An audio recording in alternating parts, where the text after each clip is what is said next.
یار پا جنید اپنا رمضان کا ماہ مبارک جو ہے یہ رخصت ہو رہا ہے، وہ 2 روزے بس رہ گئے ہیں، اور فقیروں کا حملہ بھی بڑا فاسٹ ہو گیا ہے۔ جب عید نزدیک آ رہی ہو، اللہ پاک معاف کرے، اللہ پاک سب کو اپنی جناب میں سے دے، اپنے حضور میں سے دے، سارے انسانوں کو۔ کچھ جو ہیں وہ ڈیزرونگ لوگ بھی ہوتے ہیں، اور کچھ کمرشل فقیر بھی بیچ میں گھسے ہوتے ہیں، اور ادھر سے ہم لوگ بھی جو ہیں جو تھوڑے بہت جنہوں نے کچھ خیرات زکوٰۃ دینی ہوتی ہے، یا فطرانہ دینا ہوتا ہے، یا کہہ لو کہ وہ صدقات دینے ہوتے ہیں، وہ لوگ جو ہیں وہ بھی پریشان ہوتے ہیں کہ کس کو دیا جائے کس کو نہ دیا جائے۔ یہ کمرشل فقیر لگ رہا ہے، اور یہ کمرشل نہیں لگ رہا، یہ واقعی صحیح بندہ لگ رہا ہے، بیچارہ ڈیزرونگ بندہ ہے۔ بڑی عجیب سی صورتحال بن گئی ہوئی ہے، جبکہ ہمارے مذہب میں تو بالکل ہر چیز واضح ہے۔ کس بات کی ٹینشن ہوتی ہے ہمیں؟ مجھے تو کوئی ٹینشن نہیں، مجھے تمہاری 100% باتوں سے اتفاق ہے، سوائے صرف ایک بات کے کہ ایک کمرشل فقیر ہوتا ہے اور ایک نان کمرشل فقیر ہوتا ہے۔ فقیر نہیں کہنا چاہیے، بھکاری کہنا چاہیے۔ بھکاری ہمیشہ کمرشل ہوتا ہے، بھکاری ڈیزرونگ نہیں ہوتا۔ میرا ہمیشہ تم سے یہ بحث رہی ہے، تم کہتے ہو کہ نہیں بھکاری جو ہے ان کو بھی دے دینا چاہیے۔ میں یہ کہتا ہوں کہ بھکاریوں کو دیکھ کے ہم صرف اس ایک مخصوص جو کلچر ہے مانگنے کا، یعنی بھیک کا کلچر، اس کو فروغ دیتے ہیں، اس کو ہمیں ڈسکریج کرنا چاہیے۔ باقی اس مہینے بلکہ یہ جو آخری عشرہ گزر رہا ہے بلکہ رمضان کا، اس میں واقعی مجھے بھی احساس ہوا ہے کہ یار ہم لوگ کس طرف کو چل پڑے ہوئے ہیں۔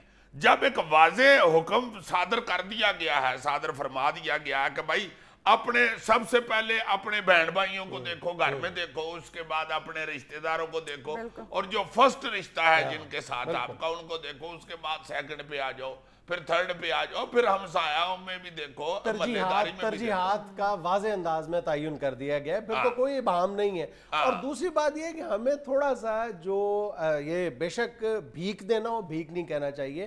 اگر ہم فطرانہ دینا چاہتے ہیں، زکوٰۃ دینا چاہتے ہیں، صدقہ کرنا چاہتے ہیں، اس کا بھی ہمیں تھوڑا سا مل بیٹھ کر ذرا حکمت کے ساتھ سوچنا چاہیے کہ ہمارے اس رویے سے جس انداز میں ہم آج تک زکوٰۃ دے رہے ہیں، فطرہ دے رہے ہیں، کیا وہ درست ہے؟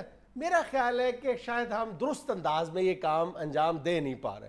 ہمیں تھوڑا سا اپنا سٹائل تبدیل کرنا چاہیے، بجائے یہ کہ ہم بالکل یعنی جان چھڑوانے کے لیے عید کے روز فطرہ اس طرح ہم دیتے ہیں، اور دیگر مواقعوں پہ ہم بغیر سوچے سمجھے کہ ہمارا جو فطرہ ہے، ہماری جو زکوٰۃ ہے، ہمارے جو صدقات ہے، میری اپنی رائے یہ ہے کہ ہمیں بالکل اس انداز میں یہ چیزیں دینی چاہیے، یہ تمام صدقات اس انداز میں کرنے چاہیے جس طرح ہم کاروبار کے لیے انویسٹ کرتے ہوئے سوچتے ہیں کہ کیا ہم درست انداز میں یہ کاروبار پہ انویسٹ کریں، بالکل اسی طرح ہمیں یہ دیکھنا چاہیے، بلکہ ذرا تکلیف کرنی چاہیے، تردد کرنا چاہیے، کیا ہم درست لوگوں کو دے رہے ہیں، اور پھر یہ بھی دیکھنا چاہیے کہ کیا جس کو ہم دے رہے ہیں اس کا کوئی بھلا بھی ہو رہا ہے یا ہمارے پیسے ضائع ہو رہے ہیں۔ مثلا اگر میں شاید اپنی بات نہیں سمجھا پا رہا، آسان لفظوں میں یوں سمجھ لو کہ اگر ہم 2000 روپیہ دینا چاہتے ہیں، بجائے یہ کہ ہم بھکاریوں میں تقسیم کر دیں وہ 20-20 روپے کی شکل میں،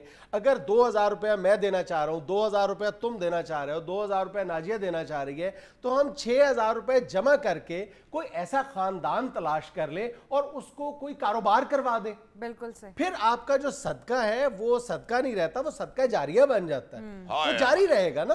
یار مجھے 100% تمہاری بات سے اتفاق ہے، اور وہ اس لیے کہ میں یہ سوچتا رہتا ہوں آج کل کہ یار جس طرح رسول پاک صلی اللہ علیہ وآلہ وسلم نے فطرانے کا اور یہ زکوٰۃ اور یہ جو ہماری ہوتی ہے خیرات وغیرہ کا سسٹم ہمیں بتایا ہے، اور جو طریقہ کار بتایا گیا ہے، جو انہوں نے فرمایا ہے، اس طریقے کے حساب سے تو پھر جس جگہ پہ وہ زکوٰۃ خیرات بانٹی جا رہی ہے کوئی بھوکا سونا ہی نہیں چاہیے۔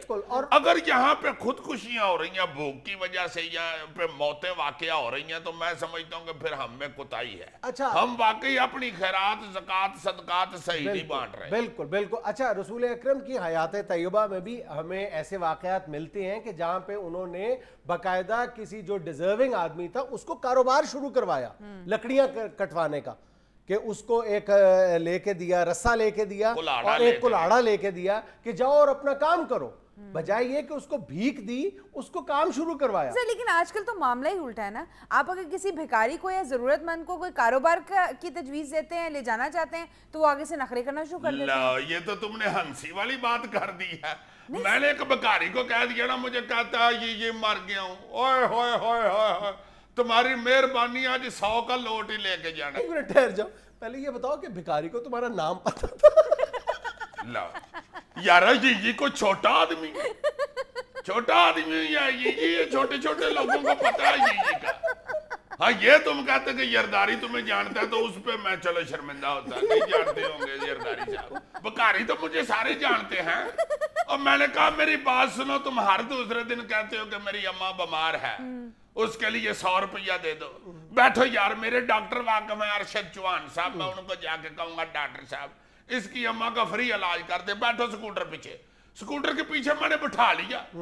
لو جی, اب میں جب اشارے پہ بریک لگی تو مجھے محسوس ہوا کہ یار یہ سکوٹر تو ہلکا ہلکا ہی ہے, پارا نہیں رہا سکوٹر. میں نے پیچھے دیکھا تو سیٹ خالی تھی. اور میں نے فٹافٹ سکوٹر کھڑا کر کے تو غور سے دور دیکھا تو دوڑا جا رہا تھا تیز. اور مزے کی بات یہ ہے کہ جب میں نے اس کو سکوٹر کے پیچھے بٹھایا تھا تو لنگڑا تھا. اور میں نے جب دوڑتے ہوئے دیکھا تو فل تیز دونوں ٹانگوں پہ دوڑ رہا تھا. اگلے دن مجھے پھر ٹکر گیا. اب اس کو یاد نہیں رہا, میں نے منہ لپیٹا ہوا تھا, کالی اینک دوسرے دن میں نے لگائی ہوئی. مجھے پھر آ کے کہتا ہے اللہ تیری خیر کرے, ساتھ ہی پچھان کے ڈر گیا. میں نے کہا ادھر آؤ ادھر آؤ, دیکھو کل تمہیں سکوٹر کے پیچھے بٹھایا تھا نا, تمہاری لت ٹھیک ہو گئی تھی. چلو مجھے لے کے کہا آج تمہاری اماں کو پیچھے بٹھاتا ہوں, نہ ٹھیک ہوئی تو مجھے لتر مارنا. آگے سے مجھے ہنس کے کہتا ہے ایسا ٹھیٹ آدمی, کہتا رہنے دو, میں نے مکینیکل علاج نہیں کرانا, میں دیسی علاج کرا لوں. ٹھیٹ ہو گئے ہوئے ہیں آپ, ان کو شرم نہیں آتی, پکڑے بھی چاہیں تو آگے سے دانت نکالنے شروع کر دیتے. ناظرین یہاں میں لینا ایک چھوٹا سا وقفہ, ہمارے ساتھ رہیے گا. مگر ہمیں اب سوچ سمجھ کے یہ خیرات صدقات اور زکوٰۃ دینی چاہیے. بالکل.